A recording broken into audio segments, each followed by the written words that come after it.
Hello friends, स्वागत है आपका आपके अपने यूट्यूब चैनल में। और आज हम अधिगम वाले टॉपिक के अंदर अधिगम के वक्र के बारे में जिक्र करेंगे। और अधिगम जो वक्र है वो अधिगम की मात्रा और स्थिति को दर्शाते हैं, भी कितना अधिगम हो चुका है, किस तरीके से हो रहा है। तो अधिगम वक्र जो है, सबसे पहले इसका जो जिक्र किया था ना, वो एबिंगहास ने किया था 1885 में। ठीक है। और कई जगह जो जे.एस. ब्रूनर और चार्ल्स स्कीनर का भी नाम मिलता है, लेकिन अगर जे.एस. ब्रूनर की बात करें तो वो 1960 में उन्होंने किया था, लेकिन सबसे पहले की अगर बात करें तो एबिंगहास ने ही किया था। यही सही है। अधिगम की मात्रा और अधिगम में लगने वाले समय के मध्य परस्पर बंधन हो और इस बंधन को रेखांकित करने वाली जो वक्र रेखा होती है ना, वक्र रेखा जो प्राप्त होती है उसे अधिगम का वक्र या अधिगम की वक्र रेखा कहा जाता है।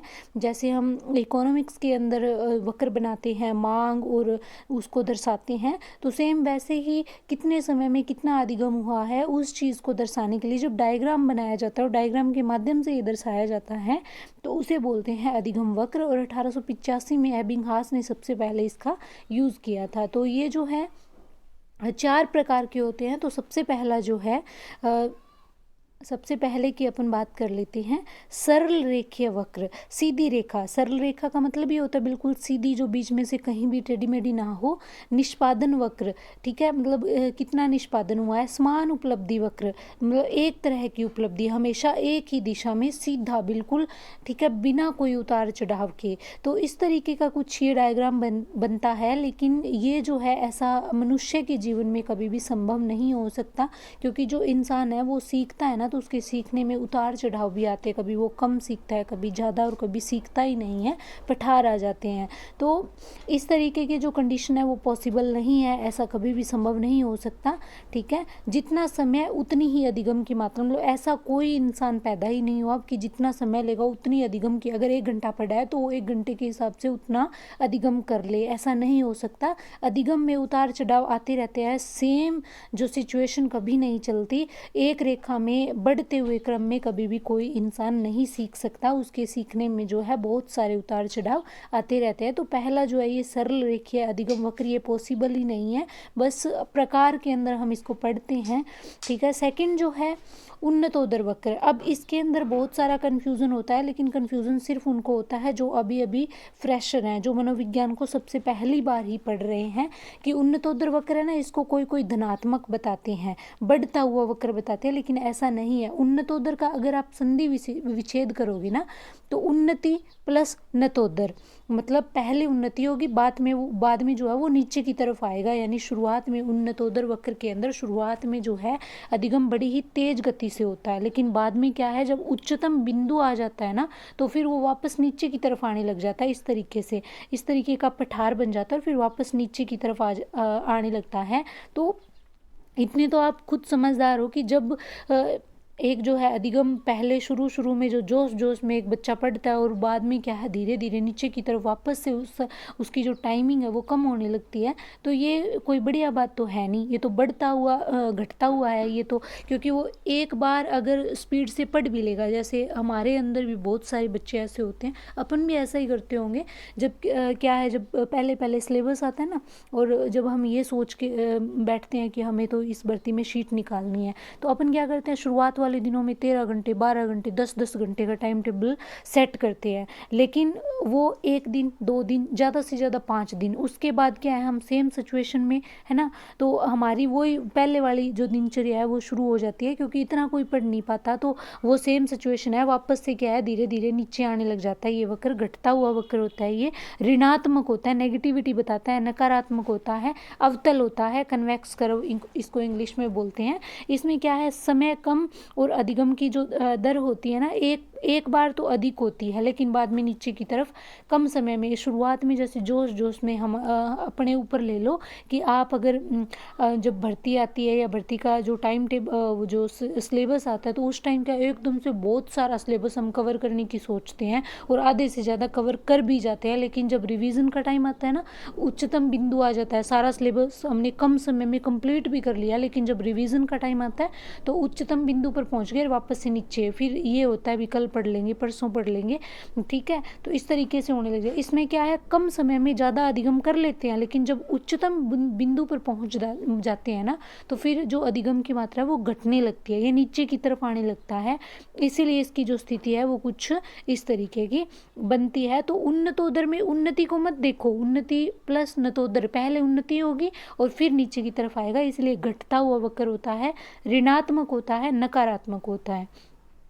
उसके बाद में तीसरा जो है वो नतोदर वक्र, इसका नाम नतोदर है, लेकिन पहले क्या है, नत मतलब नीचे की तरफ, और फिर उधर मतलब इसका जो पेट निकल के ये ऊपर की तरफ इसकी दर बढ़ने लग जाएगी, बढ़ता हुआ वक्र होता है, ये धनात्मक वक्र होता है, सकारात्मक होता है, कनकेव कर्व बोलते हैं इसको, और ये सबसे बढ़िया होता है। कई बच्चे होते हैं ना इस तरीके के, शुरुआत जो है वो धीरे धीरे करेंगे, जैसे एक रेस होती है गेम के अंदर, जब रेस होती है तो क्या करते हैं, जो बढ़िया वाला खिलाड़ी होता है ना, वो क्या करेगा, सबसे पहले धीरे धीरे भागना शुरू करेगा, और उसके साथ वाले क्या करेंगे, शुरू में तेज दौड़ेंगे और बीच में जाके थक जाएंगे, लेकिन वो क्या है, उस टाइम अपनी स्पीड बढ़ाता है जब सारे थकने लगते हैं, और इसी वजह से वो जीत जाता है। तो ये बच्चे होते हैं ना, वो ब्राइट स्टूडेंट, इनके फुल स्ट्रेटजी होती है इनके पास, तो ये क्या करते हैं, शुरुआत में धीरे धीरे कवर करना शुरू करेंगे, और अंत में जब ये होता है ना कि ये मेरा, आपने देखा होगा कि कई ऐसे बोलते हैं कि ये मेरा बेस्ट था, तो वो अपना फिर जब नज़दीक आता है ना टाइम, तो वो अपना बेस्ट देते हैं, बिल्कुल बेस्ट, तो उस टाइम वो अपनी स्पीड बढ़ा लेते हैं, तो ये सर्वश्रेष्ठ होता है। इसमें समय ज़्यादा लेकिन अधिगम कम होता है, लेकिन वो अधिगम बेस्ट होता है।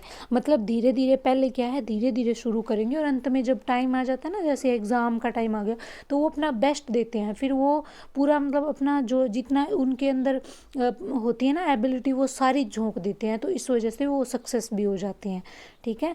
फिर आता है मिश्रित वक्र, सर्पिलाकार वक्र, और एस टाइप कर्व भी बोलते हैं इसको, मिक्स्ड कर्व भी बोलते हैं। ये मिक्स होता है, ठीक है, कभी तीव्र कभी धीमा, कभी तीव्र कभी धीमा। शुरुआत में मात्रा जो है वो कम, समय ज़्यादा लगता है, बाद में समय कम, मात्रा ज़्यादा हो जाती है, लेकिन ऐसा भी संभव नहीं है। सीधी रेखा में भी संभव नहीं है, और ये भी संभव नहीं है, इस तरीके से भी जो इंसान है वो नहीं सीखता, ठीक है।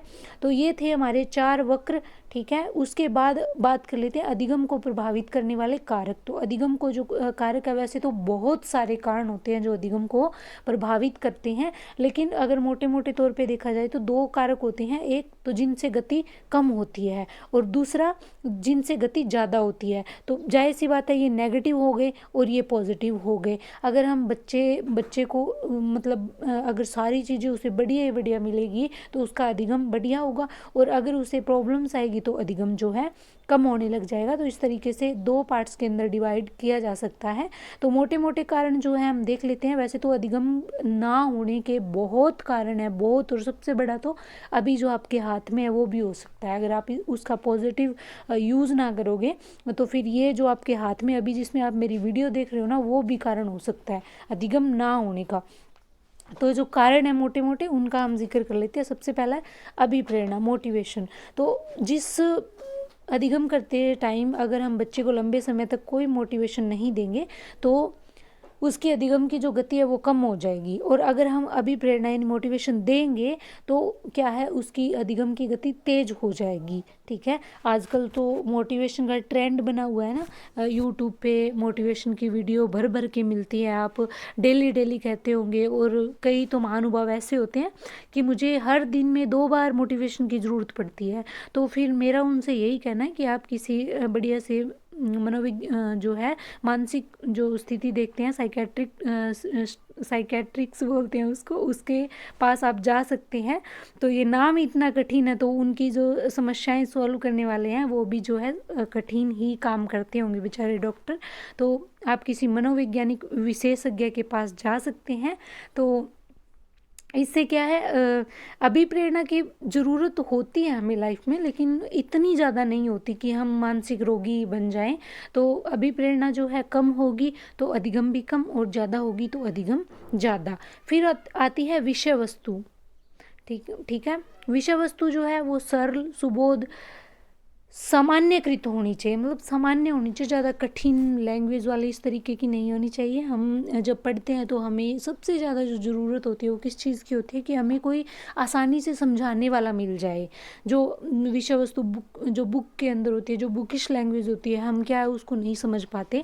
इंग्लिश में भी बहुत सारी प्रॉब्लम्स होती हैं, हम शब्दों के मतलब नहीं समझ पाते। तो इस वजह से क्या है, बहुत सारे हिंदी में भी ऐसे वर्ड होते हैं, लिटरेचर पढ़ते हैं तब सामने आते हैं, हर लैंग्वेज में होते हैं, मैथ्स के अंदर भी ये दिक्कत आती है। तो अगर हमें कोई आसानी से समझाने वाला मिल जाता है विषय वस्तु को, और सरल तरीके से हमारे सामने पेश करने वाला मिल जाता है, तो हम विषय वस्तु को आसानी से समझ लेते हैं।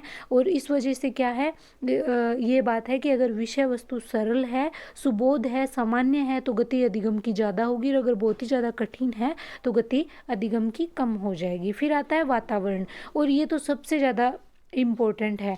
अगर वातावरण है वो नेत्र प्रिय, मतलब आंखों को भाने वाला, प्रदूषण रहित, अनुकूल है, तो अधिगम की गति ज़्यादा होगी। और अगर प्रतिकूल है, प्रदूषण भरा है, हमें अच्छा नहीं फील करा रहा, हम वहाँ पे सफोकेट हो रहे हैं, तो फिर हम जो अधिगम करने की तो सोच ही नहीं सकते। अब आप देख सकते हैं कई कई जगह ऐसी होती है जहाँ पे जाके हम बेटर फील नहीं करते, हम उस चीज़ के अंदर क्या है, ऐसे दबा दबा महसूस करते हैं, ऐसे ऐसे घुटन महसूस होती है, तो उस वातावरण के अंदर हम नहीं पढ़ पाते। इसीलिए क्या होता है, बहुत लंबे समय तक हम पढ़ने के बाद में कुछ चेंज करने का सोचते हैं कि कहीं चले जाएं, एक दो दिन के लिए घूम आएँ, या कुछ घंटों के लिए बाहर चले जाएं, तो ये बढ़िया होता है, वातावरण चेंज करने के तरीके होते हैं। लेकिन इसका मतलब ये कतई नहीं होता कि आप एग्ज़ाम टाइम में भर भर के घूमें, ऐसा नहीं होता। लेकिन फिर भी जो वातावरण है वो अच्छा होना चाहिए, इससे अधिगम भी ज़्यादा होता है। ठीक है, अधिगम की गति जो तेज होती है। फिर नवीन ज्ञान, नवीन ज्ञान प्राप्त करने पर पूर्व ज्ञान प्रभावित करता है।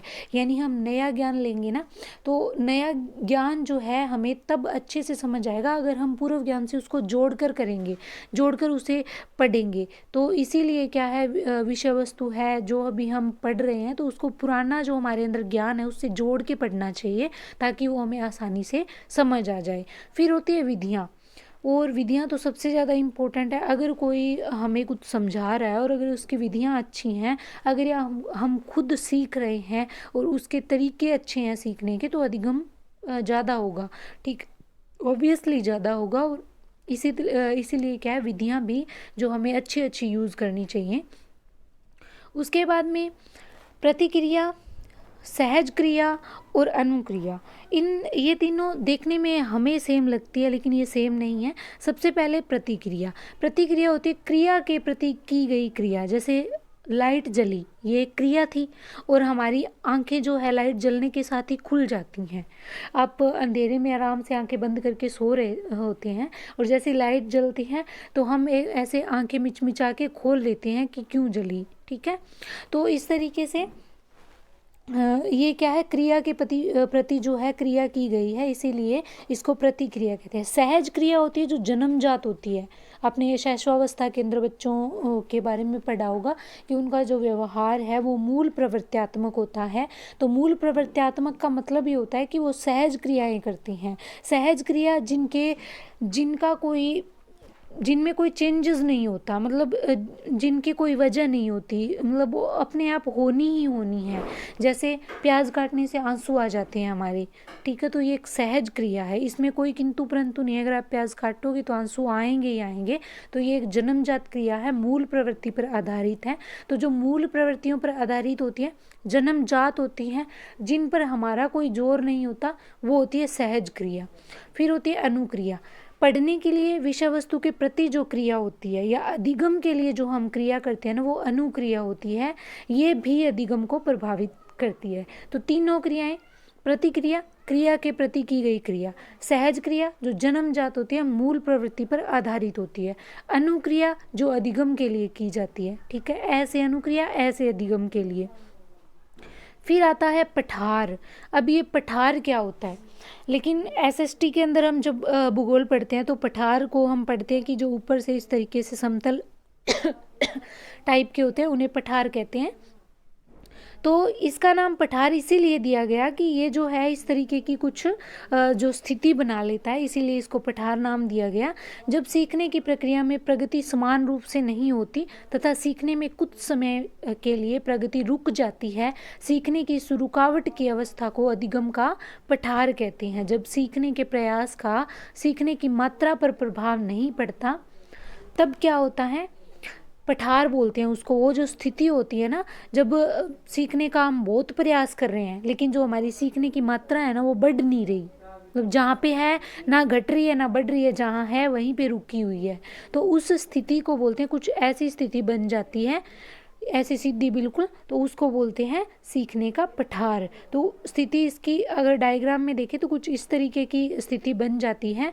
तो इस टाइम क्या है, जैसे हम अधिगम कर रहे थे, फिर बीच में इस तरीके की स्थिति आ गई। अब अधिगम ना हो रहा है, ना ही कम हो रहा है, ना ही ज़्यादा हो रहा है, रुका हुआ है बिल्कुल, तो इस स्थिति को क्या बोलेंगे, पठार बोलेंगे। ठीक है, तो पठार क्यों आते हैं अधिगम के अंदर, इसके कारण क्या हो सकते हैं। तो सबसे पहला कारण है रुचि का ना होना। कई बार हम जो है बहुत कुछ पढ़ लेते हैं, लंबे टाइम तक पढ़ने के बाद हम क्या है बोरियत महसूस करते हैं, तो इस वजह से हमारा जो अधिगम है वो रुक जाता है। ठीक है, हमें थकान होने पर हम पढ़ते पढ़ते कुछ घंटों तक थक जाते हैं, तो हमारी जो कैचिंग पावर है वो कैच करना बंद कर देती है, तो उस टाइम भी पठार बनते हैं। आदतों का पुनर्गठन होना, सीखने या काम करने की गलत विधि होना, अगर विधियाँ अच्छी नहीं होंगी तो भी पठार आएंगे। समझने की कमी होना, अगर हम कई बार क्या है, जब शुरू में हम कोई चीज़ पढ़ते हैं तो हमें अच्छे से समझ आती है, लेकिन जब हम बोर हो जाते हैं तो हमारे अंदर समझने की कमी हो जाती है, हम फिर उस चीज़ को समझते नहीं हैं, तो इस स्थिति में भी पठार आ जाते हैं। हम जब परिश्रम कम करते हैं तो भी हमारा अधिगम रुक जाता है। कार्य में अगर हमें प्रोत्साहन नहीं मिलता, हमें बीच बीच में जो है उत्साह नहीं भरते, हमारे अंदर कोई अभी प्रेरणा नहीं मिलती, तो उस वजह से भी अधिगम में पठार आ जाते हैं। इसीलिए खुद को जो है बीच बीच में उत्साहित करना ज़रूरी होता है। फ्यूल, वो कहते हैं ना फ्यूल भरना, तो वो ज़रूरी होता है। जैसे हम बोलते हैं, जो आर्मी वाले होते हैं ना, जोश जोश हाई सर, उस जो है उस तरीके से खुद को हाई रखना ज़रूरी होता है, अपने जोश को हाई रखना ज़रूरी होता है। प्रयत्न करना बंद कर देना, अगर हम प्रयत्न करना बंद कर देंगे तो जायज़ सी बात है फिर तो अधिगम में पठार आएंगे, अधिगम रुकेगा। लेकिन इन कारणों को दूर कैसे कर सकते हैं, निवारण कैसे हो सकता है, तो अभी प्रेरणा देना। अधिगम जब कर रहा है बच्चा, अगर वो बोरियत फील करे तो बीच में उसे उत्साहित करो, उसे अभी प्रेरणा दो, उसकी थकान दूर करो, उसे कुछ समय के लिए नया फील करवाओ। क्रिया में समन्वय एवं व्यवस्था स्थापित करना, जिससे उचित ढंग से कार्य हो सके। जो क्रिया हम कर रहे हैं उसके अंदर कुछ ऐसी व्यवस्था स्थापित करना जिससे वो कार्य है वो अच्छे से उचित ढंग से हो जाए, उसमें जो बच्चा है वो ना तो बोर हो ना थकान महसूस करे। रोचक और मनोरंजन नवीन शिक्षण विधियों का प्रयोग करना। ठीक है, अगर हम नई नई विधियाँ जो बच्चे को मनोरंजन करवाएगी, बच्चे को रोचक लगेगी, तो वो अपने आप सीखने में इंटरेस्ट लेगा। ठीक है, व्यक्तिगत विशेषताएं और रुचियों का यहाँ पे रुचियाँ लिखना था, सूचियाँ हो गया, तो रुचियों का ख्याल रखना, क्योंकि हर इंसान जो है व्यक्तिगत रूप से अलग अलग है, इंडिविजुअल है, तो उसकी विशेषताओं का ध्यान रखना चाहिए। कई बच्चे आसानी से सीख जाते हैं, कई सीखने में टाइम लगते हैं, कई जो है एक्स्ट्रा ऑर्डिनरी होते हैं, कई मंदबुद्धि बच्चे होते हैं, तो कईयों की रुचियाँ अलग होती है। कई बच्चों की इंग्लिश में रुचि है, कईयों की हिंदी में है, कईयों की मैथ्स में रुचि है, कई एसएसटी पढ़ना पसंद करते हैं, कई विज्ञान पढ़ना पसंद करते हैं, तो रुचियों का भी ख्याल रखना चाहिए। अगर बच्चे की किसी सब्जेक्ट में रुचि नहीं है तो उसे वो ज़्यादा उस पर थोपना नहीं चाहिए, नहीं तो फिर उसके अधिगम में जो है उसके अधिगम में कमी आएगी, पठार बनेंगे। दोषपूर्ण पर्यावरण में सुधार करना, अगर पर्यावरण अच्छा नहीं है, अगर पर्यावरण अच्छा नहीं है, एक मिनट, अगर पर्यावरण अच्छा नहीं है, दोषपूर्ण है, तो उसमें सुधार करना चाहिए। बच्चा फिर क्या है इंटरेस्ट महसूस करेगा और वो पढ़ने में जो है मज़े लेके पढ़ेगा, फिर अधिगम में पठार नहीं आएंगे। ठीक है, बुरी आदतों को छुड़वाने का प्रयास करना, अच्छी आदतों का विकास करना। बुरी आदतें जैसे बाहर घूमना, रात रात भर फ़ोन चलाना, फ़ोन में कुछ भी देखते रहना लेकिन क्लास ना लगाना, या फिर बुक्स से दूर ही दूर रहने के प्रयत्न करना, ठीक है। तो ये सारी बुरी ही आदतें हैं एक स्टूडेंट लाइफ के लिए। तो इन आदतों को छुड़वाने का प्रयास करना, बच्चे को मोटिवेट करना कि आप पढ़ोगे तो बढ़िया होगा, आप पढ़ोगे तो अपने सपने पूरे कर सकते हो। तो इस तरीके से बच्चे को मोटिवेट करना, बुरी आदतें छुड़वाना, उसकी उसमें अच्छी आदतों का विकास करना ताकि वो कहना माने और ज़्यादा टाइम स्टडी को दे। तो ये थे अधिगम के वक्र और अधिगम के पठार जो हमने कंप्लीट कर लिए हैं, और आई होप आपको अच्छे से समझ आया होगा। एंड अभी जो है व्यवहारवाद और संज्ञानवाद जो हमने पहले सिद्धांत पढ़े थे, तो वो अलग क्यों हैं, उनका जो अंतर है, उनके अंदर डिफरेंस जो है वो हम कंप्लीट करेंगे। एंड उसके बाद जो अधिगम वाला जो टॉपिक है, लर्निंग वाला जो टॉपिक है वो कंप्लीट हो जाएगा, देन हम नेक्स्ट टॉपिक लेंगे। तो इसी तरीके से मनोविज्ञान यानी साइकोलॉजी जो है वो आपको अच्छे से समझ आ रही होगी आई होप, क्योंकि मैं मेरा हमेशा यही रहा है कि मैं खुद भी बुकिश लैंग्वेज को खुद से बहुत ज़्यादा मैंने दूर ही रखा है। आई मीन दूर रखने का ये मतलब नहीं है कि मैं बुक से दूर रही हूँ, बुक से मुझे बहुत प्यार है और स्टडी से भी बहुत लगाव है, ऐसे ही हूँ मैं, किताबी कीड़ा ही समझ लो। इसीलिए जैसे मैं पढ़ती हूँ, मेरा जो ये है कि पढ़ते टाइम जो है हमें ज़्यादा से ज़्यादा सिंपल लैंग्वेज में पढ़ना चाहिए, तो मैं वही लैंग्वेज आपके साथ शेयर कर रही हूँ और आई होप आप समझ रहे होंगे। तो मिलते हैं नेक्स्ट वीडियो में, तब तक के लिए आप वीडियो को शेयर करें, चैनल को सब्सक्राइब करें, और टेलीग्राम पे जो चैनल है उसका भी मैंने कम्युनिटी में लिंक डाला है और इंस्टाग्राम का भी लिंक डाला है, तो आप दोनों को फॉलो कर लें। और वहाँ पे भी आपको जो अच्छे डायग्राम वगैरह की जो फ़ोटोज़ हैं और कुछ इन्फॉर्मेशन होगी उससे अवगत करवाया जाएगा। और ज़्यादा इस तरीके की इन्फॉर्मेशन के पचड़े में मैं नहीं पढ़ती, क्योंकि मुझे नहीं लगता कि आप जब तैयारी करते हैं या एग्ज़ाम के बाद भी अगर आपके पास फ्री टाइम है, तो मुझे नहीं लगता आप न्यूज़ वगैरह के चक्कर में पढ़े, आप कट ऑफ के चक्कर में पढ़े, आप रिज़ल्ट के चक्कर में पढ़े। जब आएगा तब आपके सामने होगा, जैसा आप करके आए हो वैसा आपके सामने होगा। जो सरकार की नीतियाँ हैं वो आपको झेलनी पड़ेगी, उसमें आप कुछ नहीं कर सकते। तो ये जो सारा दिन ट्विटर पे और ये न्यूज़पेपर में और ये धमाल मचाए रखते हैं, तो इन चीज़ों से एक स्टूडेंट का कोई लगाव नहीं होता और रखना भी नहीं चाहिए। आपके पास अब फ्री टाइम है और एकेडमिक एग्ज़ाम भी चल रहे हैं, तो आप उनकी तैयारी में व्यस्त कर सकते हैं खुद को। और एग्ज़ाम कैसे हुए आपको सबको पता है, तो इस टाइम जो है जीके तो हम पढ़ नहीं सकते, क्योंकि वो तो थोड़ा बहुत चेंज होगा, ज़्यादा नहीं होगा, थोड़ा बहुत होगा, तो बुक्स भी नहीं खरीदनी पड़ेंगी। तो इसलिए आप जो अपने सब्जेक्ट्स हैं उनको स्ट्रॉन्ग बना सकते हैं। और एक दिन मैंने कम्युनिटी में आपको एक पूरी कहानी भी बताई थी कि सब्जेक्ट कभी ना कभी अगर हमें ज़िंदगी में पढ़ा है तो उसका हमें कभी ना कभी फ़ायदा मिल ही जाता है। तो या फिर आप इंजॉय कर सकते हैं, क्योंकि लाइफ में कुछ टाइम ऐसा होना चाहिए जो सिर्फ इंजॉयमेंट के लिए हो, तो आप इंजॉय भी कर सकते हैं सब चीज़ों को छोड़ के। तो इन सब चीज़ों से दूर रहिए। और मैं भी इस तरीके की कोई इन्फॉर्मेशन मेरे चैनल पे नहीं डालूंगी, हालांकि मुझे बहुत सारे कह रहे हैं कि आप इस तरीके की इन्फॉर्मेशन डालिए, चैनल ग्रो करेगा, तो मुझे इस तरीके से ग्रो नहीं करवाना। अगर क्लासेस में मेरे कंटेंट से अगर ग्रो होगा तो हो जाएगा, अदरवाइज़ ऐसा कोई मसला नहीं है, नहीं भी होगा तो मिलते हैं नेक्स्ट वीडियो में। तो तब तक के लिए चैनल को सब्सक्राइब करें, वीडियो को शेयर करें। Thank you.